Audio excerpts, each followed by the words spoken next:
পৃথিবীতে কাকে বন্ধু বানাবে? পাখিকে? সে তো উড়ে যাবে। ফুলকে? সে তো ঝরে যাবে। চাঁদকে? সে তো ডুবে যাবে। মানুষকে? সে তো সময়ের সাথে সাথে ভেবে নে মরে গেছি। আমি নেই তাতে কি হয়েছে? আমি ছাড়াও তোর অনেক বন্ধু আছে। মুক্ত করে দিলাম তোরে, যেতে পারিস অনেক দূরে, ভালোবাসি এ কথাটি বলবো না। জীবনের সব থেকে বড় বন্ধু হলো আয়না।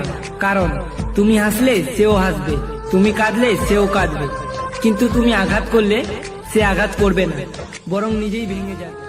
সাজিয়েছি তোমার ছবি রজনীগন্ধা ফুলে, তুমি কি রাগ করেছো গোলাপ দিনি বলে?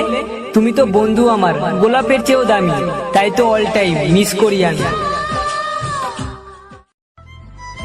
কখনো এটা ভেবো না আমি তোমার যোগ্য নই। আরে পাগলি, ভালোবাসা মনের মিলনে হয়, যোগ্যতা দেখে না। আরে কার জন্য হাত কাটছিস তুই? যে তোকে ভালোবাসে না সে তো রক্তের মূল্য কি বুঝবে? আজ মরে গেলে